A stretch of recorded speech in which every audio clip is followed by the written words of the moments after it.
प्रहलाद की आंख से आंसू बह रहे थे। इस धधकते हुए अंगारे को, धधकते हुए इस खंबे को मुझे गले लगाना है।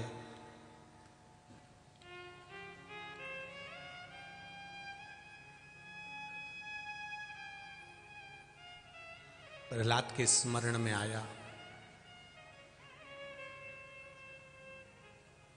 एक बार मैंने किसी शिव मंदिर में देखा था, शिवलिंग के ऊपर प्रसाद खाने के लिए चींटी जा रही थी। प्रहलाद के मन में आया, तुम्हारे यहां भी जितने शिव मंदिर हैं उसमें कभी तुम प्रसाद चढ़ा के आ जाते हो, तो बोलो कभी कभी तुमने भी देखा होगा शिवलिंग के आसपास में चींटी लपटी रहती है, चींटियां चढ़ जाती है, चींटा चढ़ जाता है। मैंने देखा है कि एक शिवलिंग के ऊपर चींटी चढ़ रही थी। आज मुझे यह खंबा कम नजर आ रहा है, आज मुझे शिवलिंग नजर आ रहा है, पर वो चींटी तो नजर ही नहीं आ रही। जो शिवलिंग पर चढ़ रही थी वो चींटी नहीं दिख रही। वो चींटी मुझे नजर नहीं आ रही है कि वो चींटी गई कहां है। लोग गए, ये नहीं गई, सारे लोग वापिस आ गए। ये बाथरूम गई थी नहाने, पांव फिसल गया, निपट गई। मृत्यु मृत्यु है, 7 ताले में भी बंद हो जाओगे तो आएगी, ये निश्चित है। जन्म परमात्मा ने दे दिया है, शादी परमात्मा ने करा दी है, तो मृत्यु भी परमात्मा लिख कर भेजता है। आपको पहले भी कहा, माता के गर्भ से बच्चा जन्म लेता है। जब नाल कटती है, नाल कटते समय बच्चे के मरने की तारीख, तिथि, पल, घड़ी, नक्षत्र, समय, स्थान सब लिख दिया जाता है कि यह कहां जाकर मरेगा और कितनी बजे मरेगा और कितने पल पर मरेगा, कितनी घड़ी पर मरेगा। अब उस मरने वाले को ना तो सीहोर वाला महाराज बचा सकता है और ना कहीं का ऊपर से टपका हुआ भी बचा सकता है। लिख दिया तो लिख दिया, सीता जी का हरण होगा, मतलब हरण हुआ। क्यों हुआ? सीता जी कैद में क्यों पड़ी? एक चिड़िया को कैद में रखा था। कर्म के अनुसार भोग तो भोगना पड़ेगा, यह संसार का कोई व्यक्ति नहीं बचा सकता। हाँ, तो फिर गुरुजी कथा सुनने से क्या फायदा होता है? आप कहते हो कि बचा नहीं सकते, आप कहते हो, तो बचाएगा कौन? जब द्रौपदी के चीर को दुशासन खींच रहा है, भरी सभा में नग्न किया जा रहा है, द्रौपदी अपने भीष्म पितामह से कहती है, तुम मेरे ससुर हो, तुम मेरे पितामह हो, तुम तो बोलो। नहीं बोलते। धृतराष्ट्र गांधारी कहते हैं हमारी आंख नहीं है। गुरु द्रोणाचार्य के सामने जाकर खड़ी हो जाती है, तुम मेरे गुरु हो, तुमसे मैंने गुरु मंत्र लिया है, तुम तो मेरे चीर को बचाओ। भगवान गुरुदेव भी मना कर देते हैं, मैं नहीं बचा सकता। पति साथ नहीं दे रहा है, गुरु साथ नहीं दे रहा है, सारे रिश्तेदार साथ नहीं दे रहा है। तब गुरु द्रोणाचार्य ने इशारा कर कर बुलाया, द्रौपदी मेरे पास में आ। द्रौपदी आकर बोली, गुरुजी क्या तुम मेरा साथ दोगे, मेरे चीर को बचाओगे? गुरुजी कहते हैं मैं तेरे चीर को नहीं बचा सकता, पर एक बात याद रखना द्रौपदी, मैंने गुरु मंत्र दिया था, गुरु तुझे नहीं बचाएगा, पर गुरुजी ने जो मंत्र दिया था वो मंत्र याद कर ले, वो तुझे बचा कर ले। किसी गुरु के चक्कर में यह मत पड़ जाना तुम कि गुरुजी हमको पार लगा देंगे। नहीं साहब, गुरुजी पार नहीं लगाएंगे। गुरु का जो मंत्र तुमको मिला है उस मंत्र का जाप करो। राम, कृष्ण, शिव, भवानी, जो आपको मिला हुआ है उस मंत्र का स्मरण करो।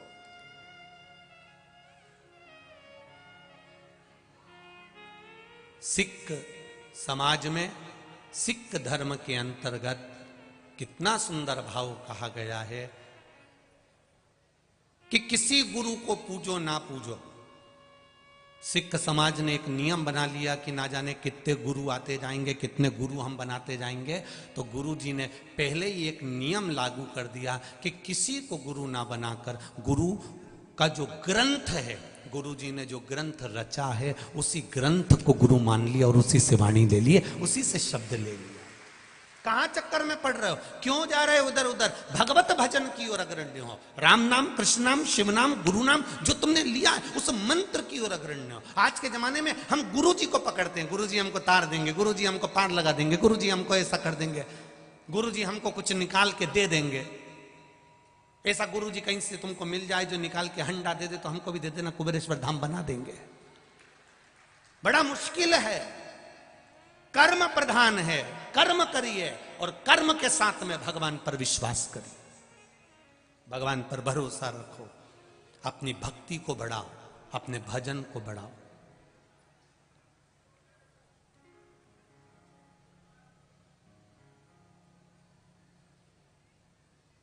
कई लोग कहते हैं गुरुजी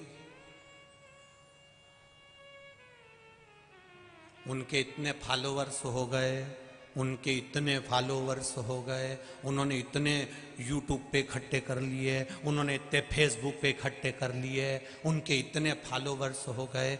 सियोर वाले महाराज ने फॉलोवर्स नहीं बढ़ाए हैं और ना बढ़ाने की ललकता है। सियोर वाले महाराज को तो शंकर के मंदिर में बस केवल भक्त बढ़ाना है और कुछ नहीं चाहिए। किसी के मन में आ रहा है कि हमने इतने फॉलोवर्स इकट्ठे कर लिए, मेरे पास इतने आ गए, मेरे पास इतने हो गए, मेरे भक्त इतने हो गए, मेरे शिष्य इतने हो गए, मेरे इतने इकट्ठे हो गए, उनको नमन है मेरी तरफ से। आप बढ़ाओ, आपके फॉलोवर्स खूब प्रेम से बढ़ाओ, मेरी ओर से खूब खूब साधुवाद, खूब खूब धन्यवाद। पर फॉलोवर्स बढ़ाने से ज्यादा जरूरी है सनातन धर्म वालों को वापिस सनातन धर्म पर लाकर छोड़ना। क्या करेंगे? फॉलोवर्स बढ़ाते, भजन कितना बड़ा है वो देखा जाता है। मैं कानपुर वालों से पूछना चाहूंगा, यहां पर आप लोग बैठे हो, कई लोग दूर दूर से आए, ईमानदारी से कहना, शिव पुराण होने से पहले, जब से शिव पुराण चालू हुई है उसके पहले शंकर जी के मंदिर की स्थिति देखना और आज के समय में शंकर जी के मंदिर की स्थिति देखना, आपको प्रसन्नता होना चाहिए। आप गौरव से कह सकते हो कि हमारा सनातन धर्म जागा है, हमारा सनातन धर्म शिव महापुराण से जागृत हो गया, हमारा सनातन धर्म फिर शंकर का हो गया। जैसे राम जी ने अयोध्या से चलकर लंका के बीच में शंकर भगवान की पूजन, ऐसा कोई दिन मेरे राम जी का नहीं जाता था जब वो शिव जी की स्थापना नहीं करते थे, पार्थिव शिवलिंग नहीं बनाते थे। शिव जी का मंदिर, पार्थिव शिवलिंग की पूजन करना। भगवान अयोध्या से चले थे तो लंका जाते समय राम पथ गमन जो सरकार ने बनाया है, उस सरकार के राम पथ गमन पर चलकर देखना, आपको शंकर जी के मंदिर मिलेंगे, राम जी के कम मंदिर मिलेंगे। राम जी के कम मंदिर, कृष्ण भगवान के कम मंदिर, देवी देवता के कम मंदिर मिलेंगे। अगर मंदिर मिलेंगे तो शिव जी के मिलेंगे। आप पूछोगे ये मंदिर किसने बनाया, तो कहोगे ये शंकर जी का शिवलिंग राम जी के हाथ का, ये कुंड राम जी के हाथ का, ये शिव ये राम जी के हाथ के, ये शंकर जी ये शिवलिंग राम जी के हाथ का। क्यों? क्योंकि राम जी जब चलते थे प्रतिदिन एक शिवलिंग का निर्माण कर रोज पूजन करते थे। पार्थिव शिवलिंग का निर्माण जब मेरे राम जी ने करा तो लंका का राज्य मिल गया, भगवान विष्णु ने करा तो बैकुंठ का राज्य मिल गया। आप अगर शिव जी का स्मरण करोगे तो आपको क्या कुछ नहीं मिलेगा? आप करो तो भजन। भगवान कृष्ण की 16,108 रानियां थी, एक भी संतान नहीं थी 16,108 रानियों से। गुरु गर्गाचार्य बाबा को बुलाया, गुरुदेव मेरे यहाँ 16,108 रानियां, संतान नहीं है, कुछ कृपा करिए। गर्गाचार्य बाबा ने कहा एक रानी के साथ में बैठकर 11 दिन तक शिव जी की आराधना करो, शिवलिंग का निर्माण करो, पूजन करो। भगवान कृष्ण ने एक रानी के साथ बैठकर 11 दिन तक शंकर की आराधना करी। एक एक रानी के साथ में जब 11-11 दिन तक आराधना करी, तब शंकर भगवान प्रकट होकर कहते हैं मेरे कन्नुड़ा, मेरे कन्हैया आपको क्या चाहिए? भगवान कहते हैं मेरी रानियों को संतान नहीं है। शिव जी कहते हैं एक रानी ने 11 दिन तक पूजन करी है, इसलिए एक एक रानी को 11-11 संतान होगी। 10 छोरा 1 छोरी, 1,77,186 भगवान शंकर ने भगवान कृष्ण को संतान दे दी। 1,77,186 बच्चे भगवान कृष्ण के घर में हो गए। हर रानी से 11 बच्चे होते थे, 10 छोरा 1 छोरी भगवान शिव की कृपा से हो गए। तुम्हारे यहां संतान नहीं, जगत भर में रोती रहो, भगवान मैंने वहां से गोदी भरवा ली, मैंने वहां से ये करवा लिया। तुम शंकर के पास तो जाओ। जब भगवान कृष्ण शिव जी के पास गए तो उनकी रानियों को 11-11 हो गए, तो तुमको भगवान नहीं देगा? उस पर भरोसा होना चाहिए। तुम दुनिया पर भरोसा करते हो पर शिव पर भरोसा नहीं कर पाते। और जिसने भरोसा करा कि कथा सुनने में अगर लगे हो तो समझ लेना कि आप 18 के पार मतलब भगवान के हो चुके हो, इसलिए भगवान ने तुम्हें अपने से लगाकर रखा, तुम्हें भगवान ने अपना बनाकर रखा है। शिव जी ने अपना बनाया है तुमको। कई भगवान के नजदीक होने के बाद भी भगवान के नहीं हो पाते।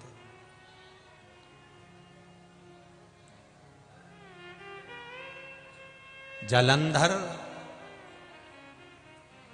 राक्षस प्रवृत्ति का था, असुर प्रवृत्ति का।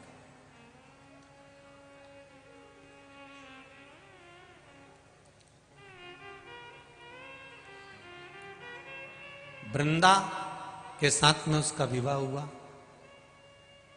और ये जलंधर है कौन?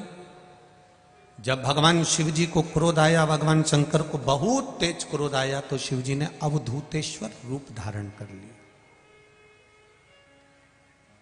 भगवान शंकर का जो अवधूत रूप हुआ, उस रूप को ब्रह्मा जी ने शंकर भगवान के क्रोध को ले जाकर समुद्र में डाल दिया। समुद्र में डालते से ही एक बालक ने जन्म लिया जिसका नाम जलंधर हुआ। जलंधर ने जन्म लेने के बाद में तब साधना भी करी, सब कुछ किया, भगवान का वर भी पाया। पर उसका जो चित्त था, उसका जो मन था, उसका जो हृदय था, उस जलंधर का, वो वृंदा की ओर आ गया था। और वृंदा कौन थी? असुर की बेटी थी, राक्षस की बेटी। पर वृंदा का जो भाव था वो भगवत भजन में था। उसको कुछ गलत अच्छा लगता ही नहीं। उसकी चित्तवृत्ति में केवल परमात्मा थे, उसकी चित्तवृत्ति में कोई दूसरा था ही नहीं।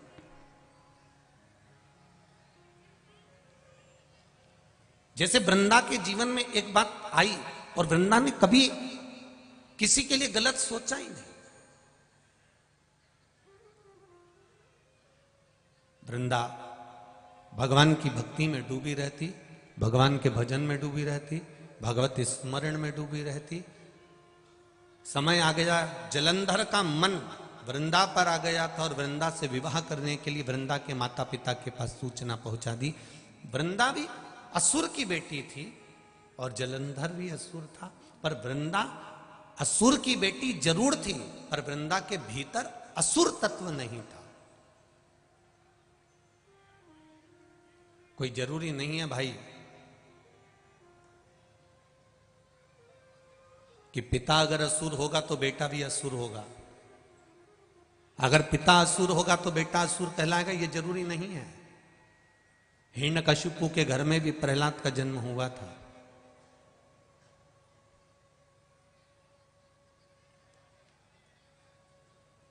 धधकता हुआ खंबा,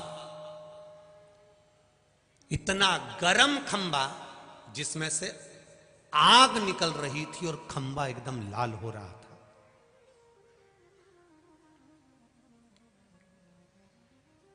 और हिरण्यकशिपु अपने सिंहासन पर बैठकर अपने पुत्र से कहता है, क्या इसमें तुम्हारा भगवान है?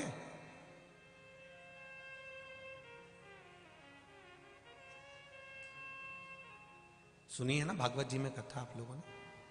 इसमें खंबे में क्या तुम्हारा भगवान है?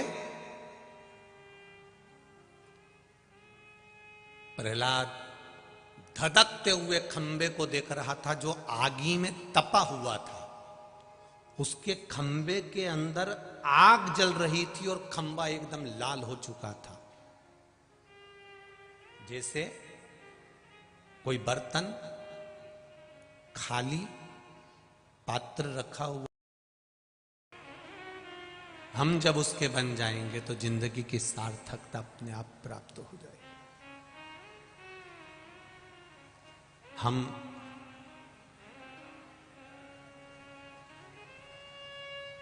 जब तक 18 के नहीं होंगे तब तक वोटिंग नहीं कर सकते, वोट नहीं डाल सकते।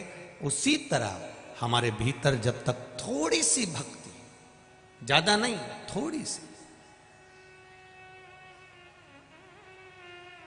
24 घंटे माला पकड़ के बैठना भी नहीं, 24 घंटे आप तप करने बैठ भी नहीं सकते, 24 घंटे आप गंगा के घाट पर बैठकर समाधि लगा भी नहीं सकते। जो अपने से बने वैसा करो, ज्यादा ढोंग प्रपंच करने की जरूरत नहीं है कि हम तुमसे कह दें कि तुम तो मंदिर में जाके बैठ जाओ, ने गंगा के घाट जाके बैठ जाओ। हम ये भी नहीं किए कभी तुमसे कि तुम मंदिर में 2 घंटा बैठो, कभी किया?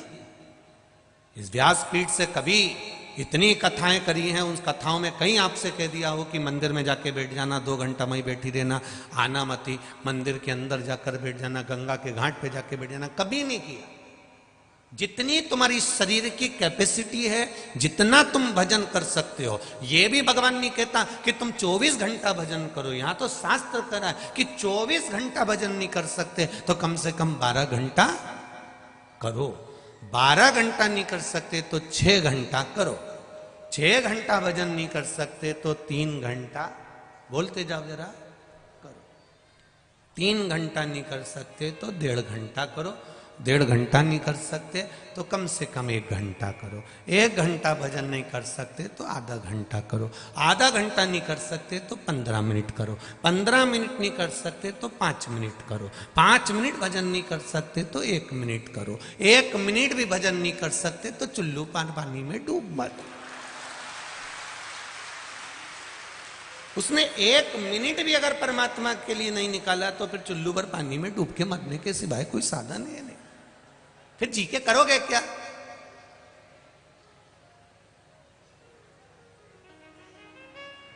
फिर जीना किस काम का? अरे भाई, बड़ी मुश्किल से नर तन मिला है, ये गंवाने के काबिल नहीं है। ध्यान हरि का हृदय से न भूलो, ये भुलाने के काबिल नहीं है। बैठ जाओ, अभी हम गा नहीं रहे हैं। हाँ बैठ जाओ। बस थोड़ा सा बोला कि तुम तो ऐसे तैयार होते हो जैसे युद्ध लड़ने जा रहे हो, तुरंत तैयार। हे रे भगवान, वास्तव में इसका नाम कल्याणपुरी है, पक्का हो गया। तुरंत तैयार, बस एक लाइन गाई दी और ये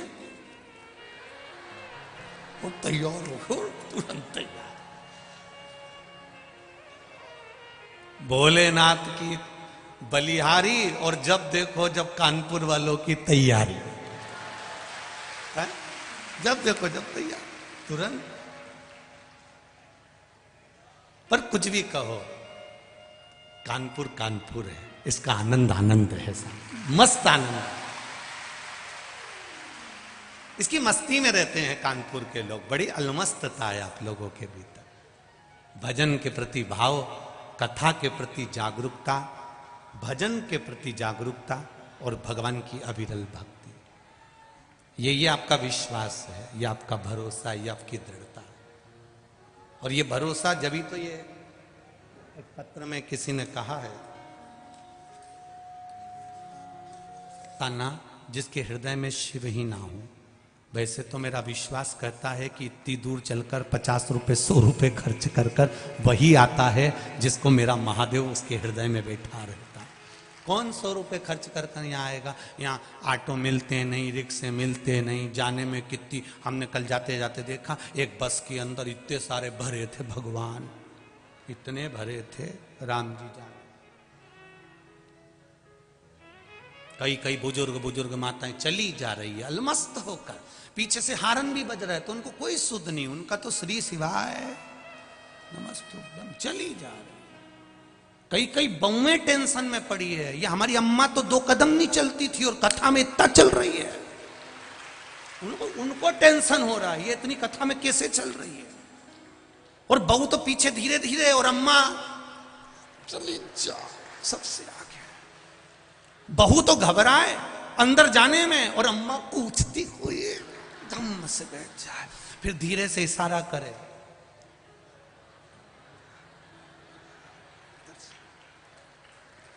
इतने में बहू के मम्मी,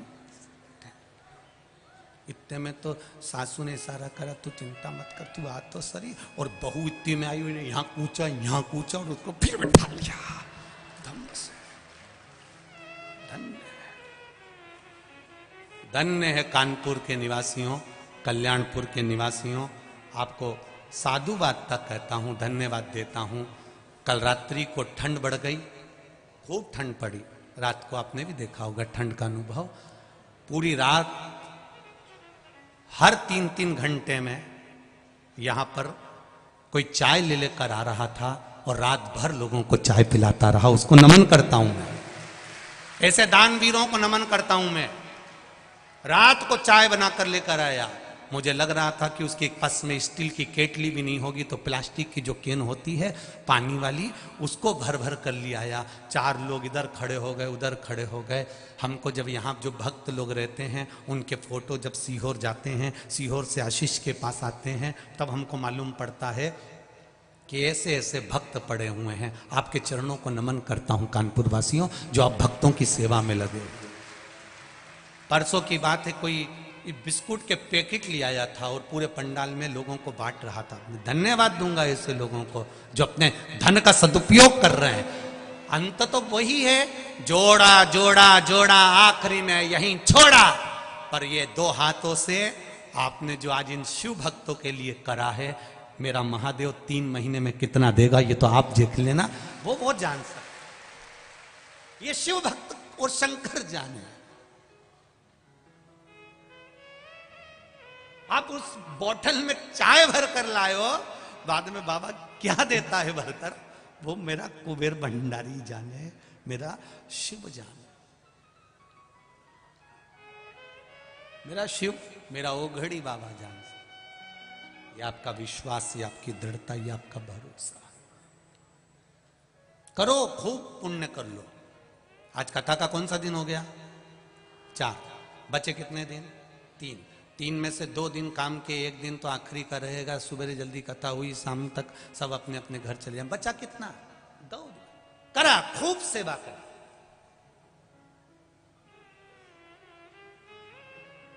लगभग रात्रि को यहां पर 5,000 से 10,000 लोग रात रुकते होंगे अंदाजे से।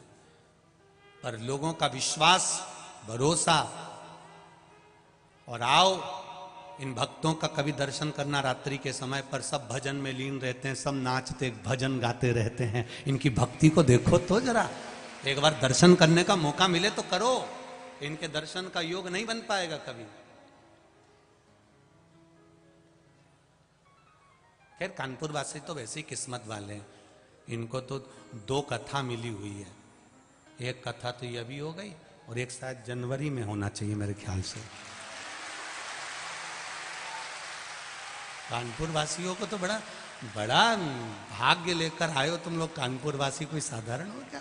बड़े भाग्यशाली हो। अभी एक मिल आप ही के यहाँ की है, जिन जजमान के यहाँ की कथा वो भी आए हुए हैं। जोरदार ताली बजाकर स्वागत करें। बहुत बहुत स्वागत। 2-2 साल पहले की कथाएं बुक है और बाबा की कृपा से एक कथा तो अभी आप लोगों को 1 जनवरी में शायद, कौन सा मैदान में है? एक जन ही बोलो रे बाबू।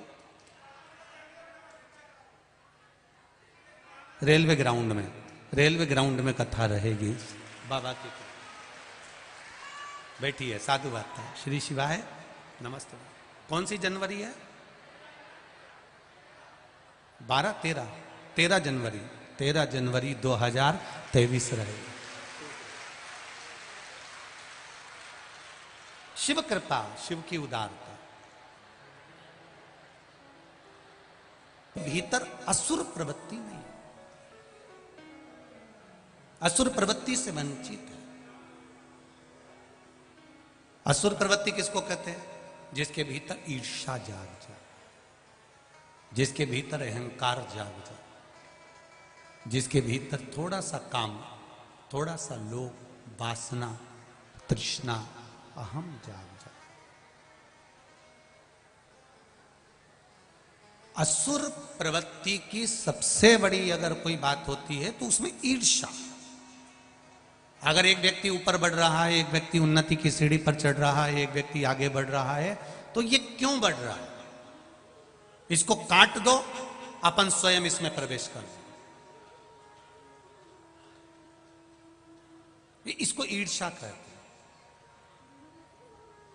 आप जब आगे की ओर बढ़ेंगे, उन्नति की ओर बढ़ेंगे, तब कहीं ना कहीं आपको भी टांग खींच कर नीचे पटकने कर लोग ऊपर की ओर बढ़ने का प्रयास करेंगे। पर शिव महापुराण की कथा कहती है आप उन्नति की सीढ़ी पर खूब बढ़ो, खूब चढ़ो, पर किसी को धोखा देकर या किसी को कष्ट देकर कभी मत चढ़ो। ईर्ष्या रखकर नहीं चढ़ो।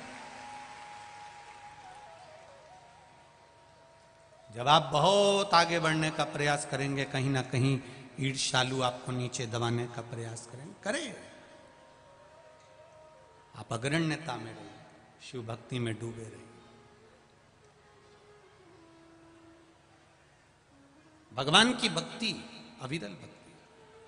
जितने भी लोग कथा सुन रहे हैं आस्था चैनल पर, फेसबुक, यूट्यूब पर, उनसे निवेदन है, मान लो आज कथा टीवी पर अगर 4 बजे काट दी जाए तो निवेदन है आप लोग फेसबुक, यूट्यूब पर पंडित प्रदीप मिश्रा के नाम से जो यूट्यूब चैनल है, फेसबुक है, आप उससे मोबाइल पर तुरंत सर्च कर लेना, उस पर लाइव कथा चलती हुई नजर आ जाएगी। मान लो किसी कारण से अगर काट दी जाए तो आप उसका स्मरण चैनल पर अगर नहीं दिख रही हो तो मोबाइल पर तुरंत सर्च करना और यूट्यूब पर वो कथा आ रही होगी, आप उसको पूरी 5 बजे तक अवश्य श्रवण करें।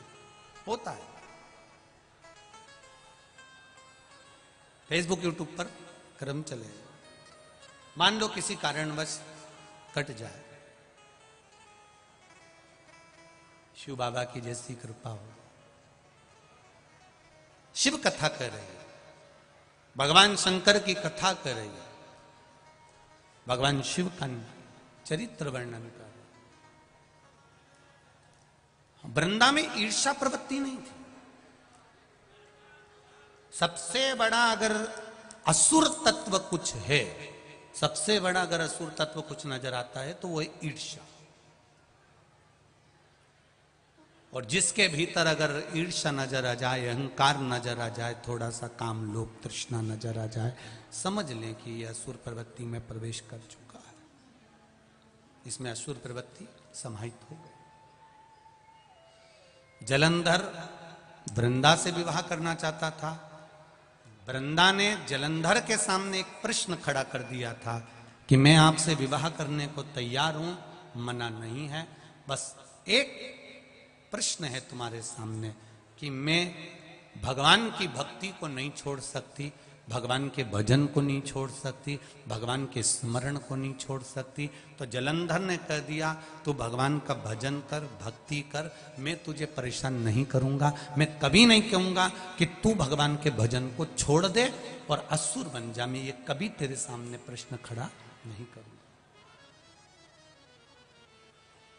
आज सबसे बड़ा दुख, सबसे बड़ी तकलीफ यहां आकर खड़ी हो जाती है कि लोग सनातन धर्म के लोगों को तोड़कर दूसरे धर्म में प्रवेश कराना चाहते हैं। कैसे भी ये सनातन टूट जाए, कैसे भी ये भजन मंदिर जाना, देवालय जाना, चौखट पर भगवान की धोख लगाना, दिया लगाना, अगरबत्ती लगाना, धूप बत्ती लगाना, ये कैसे भी बंद कर दे। पर एक बात आप लोगों से कहना चाहेंगे,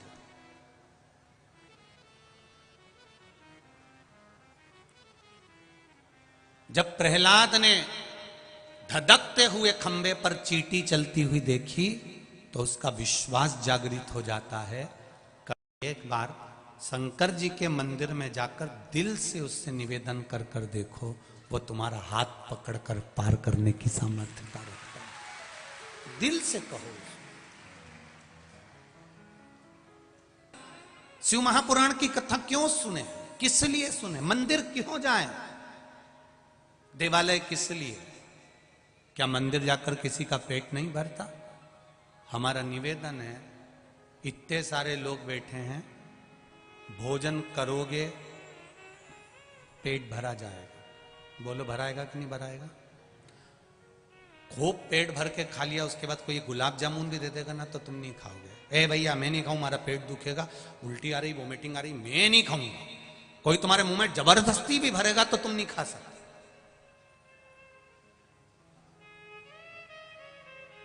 रोटी से, भोजन से तुम्हारा पेट भरा जा सकता है, पर भोजन करने के बाद कोई तुमको कुछ भी खिलाए तुम नहीं खाओगे, पर इतनी देर में तुम्हारे सामने पांदा न जाए, सौंफ, सुपारी, लौंग, इलायची, पान। ईमानदारी से बोलो, पेट भरा है, एक गुलाब जामुन नहीं खा सकते, एक खोपरा पाक नहीं खा सकते। क्या विचार है? निपटाओगे कि नहीं निपटाओगे? पान खाओगे कि नहीं खाओगे? अब इतना भरा हुआ है, उसके बाद भी पान खाया। और दिन भर तुमको कोई पानदान में से पान खिला दे, दिन भर कोई तुमको सुपारी खिला दे, कोई दिन भर तुम्हें सौंफ खिला दे, तो तुम्हें तृप्ति मिलेगी क्या? तृप्ति आएगी क्या? नहीं, नहीं साहब। रोटी खाने के बाद तृप्ति हो जाती है, पर पान खाने से, सुपारी खाने से, लौंग इलायची खाने से तृप्ति नहीं आती। इसलिए मैं कितनी भी सौंफ सुपारी खा लूं, मेरा मन तृप्त नहीं हो पाता। उसी तरह शिव महापुराण की कथा कह रही है, आप कितना भी तप साधना कर लो, कितने भी गंगा के घाट पर धुनी रमा के बैठ जाओ, जब तक तुम शिव महापुराण की कथा एक बार दिल से नहीं सुन लेते, तब तक तृप्ति नहीं मिल सकती। ये निश्चित बात। दिल से सुनो उसको, दिल से।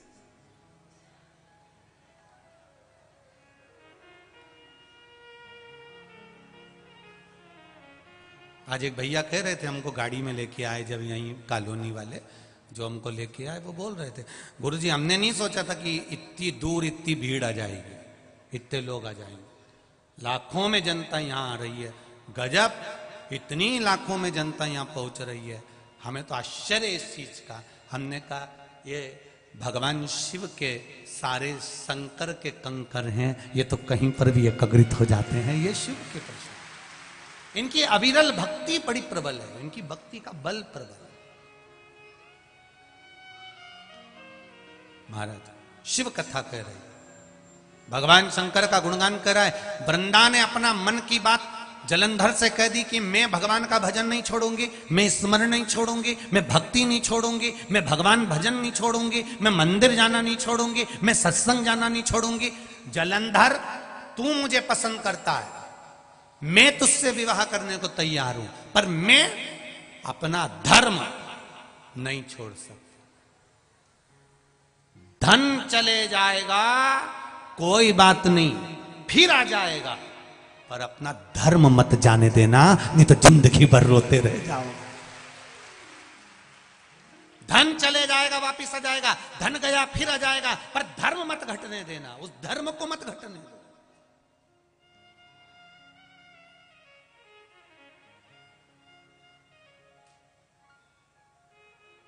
कई लोग कहेंगे क्या रखा है सनातन धर्म में, क्यों चले जाते हो, क्या करते हो मंदिर में जाके, क्या करते हो? कुछ नहीं करते, एक लोटा पानी चढ़ाते। एक लोटा पानी चढ़ाने से क्या होगा? जो तुमको बहुत ज्ञान दे, तुम्हें मना करे क्या होता है मंदिर जाने से, क्या होता है जल चढ़ाने से, उससे क्यों? तू भी तेरे घर से लोटा उठा के ला, मेरे साथ चल के देख, एक हफ्ता चल के देख, उसको एक हफ्ता रोज मंदिर ले जा। वो क्या मैं नहीं जाऊंगा तो क्या मुझे फिर ज्ञान मत दे? या तो मंदिर चल, नहीं तो ज्ञान मत दो कि मंदिर जाने से क्या होता है, भगवान तिलक लगाने से क्या होता है, क्या हो भगवान को रिझाने से। कितना कितना वर्णन किया गया कि शिव जी को त्रिपुंड लगाने का भी एक आनंद है। भगवान शंकर को जब त्रिपुंड लगाया जाता है, जब हम 2 उंगली में चंदन लेकर चंदन को जब खींचते हैं, उसके बाद 1 उंगली में चंदन लगाकर फिर नीचे की लाइन खींचते हैं, जरा विचार करो कि उसका फल कितना मिलता होगा, उस त्रिपुंड का आनंद कितना मिलता होगा।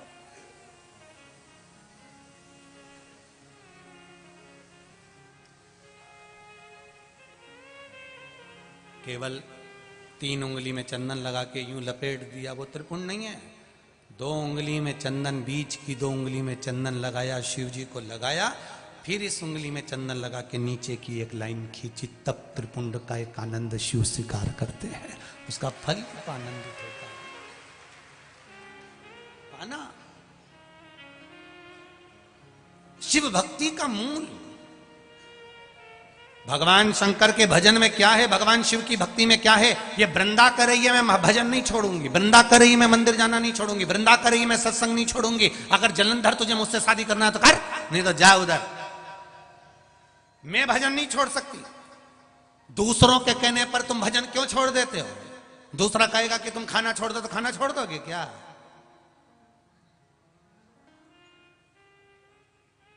क्यों छोड़े हम?